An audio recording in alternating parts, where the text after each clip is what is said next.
Good morning everyone, তোমরা সবাই কেমন আছো? আই হোপ তোমরা সবাই অনেক ভালো আছো, আর আমিও ভালো আছি। আমি মুখ ধুয়ে আমি এখানে ডিটক্স ওয়াটার খেয়ে নিচ্ছিলাম। মর্নিং আমাদের এখানে আমার খুব কোল্ড লাগে, যেহেতু আমি 5টার সময় উঠি। তো আমি একটু গায়ে চাদর নিয়ে নিয়েছিলাম। কে কী ভাবলো আই ডোন্ট কেয়ার, লোকের কথা ভাবতে গেলে আমার কোল্ড লেগে যাবে। তো এখন বাজে 8টা। তো আমাদের এখানে জানো তো 3-4 দিন ধরে বৃষ্টিই পড়ে যাচ্ছে। তো ইয়েস্টারডেও মিড নাইটে বৃষ্টি হয়েছে। আমি ভাবছিলাম মনে হয় আজকে সানি ওয়েদার হবে না, বাট এখন বাজে 8টা নাগাদ আমাদের এখানে সানি ওয়েদার হয়েছে। সেই জন্য আমি কী বলবো, রসুনগুলোকে রোদ্দুরে দিয়ে দিচ্ছি যাতে একটু শুকিয়ে যায়। রসুনটা শুকিয়ে গেলে অনেক দিন করে ঘরে স্টোর করে রাখতে পারবো। ওই জন্য জানো তো আমাদের এখানে হনুমানটা অ্যাভেলেবেল দেখা যায়। আমি ওই 3 ইয়ার্স পর দেখছি। তো দেখতেই পাচ্ছ বাসের বাড়ির কি বলে পেঁপে গাছ থেকে পেঁপে তুলে খাচ্ছে। তোমাদেরকে একটা স্টোরি বলি আমার হাজব্যান্ড মর্নিংয়ে ওয়ার্ক করতে যায়। তো ডোরটা ওপেনই ছিল।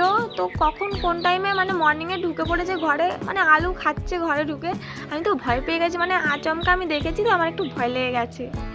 তো এখানে দেখো পেঁপেটা হাত থেকে পড়ে গেছে। আমি তো ভাবছিলাম যে আমার দিকে আসবে, বাট এটা খুব ভদ্রভাবেই চলে গেল। তো আমি লাঞ্চে খেয়ে নিয়েছিলাম ফ্রুট, যেহেতু আজকে কামাদা একাদশী। তোমরা কে একাদশী করছো অবশ্যই জানিও। দেন আমি এখানে আমার ফেভারিট সিরিয়াল দেখছিলাম। তো হ্যাপি মোমেন্ট হলে আমি সিরিয়ালটা দেখি, স্যাড মোমেন্ট হলে আমি আমার সিরিয়ালটা দেখি না।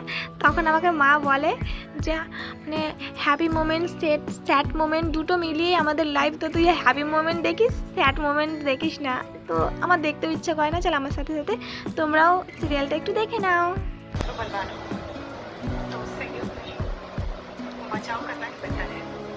নাইটে 9:30 নাগাদ এতটা মাথা যন্ত্রণা করছে। সারাদিন কোনো কিছুই হলো না। আমি জানি না কেন এখন প্রচণ্ড পরিমাণের মাথাটা ধরেছে। না আমার খেতে ইচ্ছা করছে না কিছু।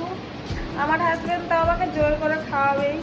তো আমি উঠে পড়েছি। তো চলো আমি ডিনারে কী খাই চলো তোমার সাথে শেয়ার করি। লাঞ্চে অল্প করে ফ্রুট খেয়েছিলাম বলে আমার হাজব্যান্ড 1 থালা ফ্রুট কেটে দিয়েছিল। এটা আমি একা খাইনি, আমার হাজব্যান্ডও খেয়েছিল। আজকের মতন এই অবধি। Thanks for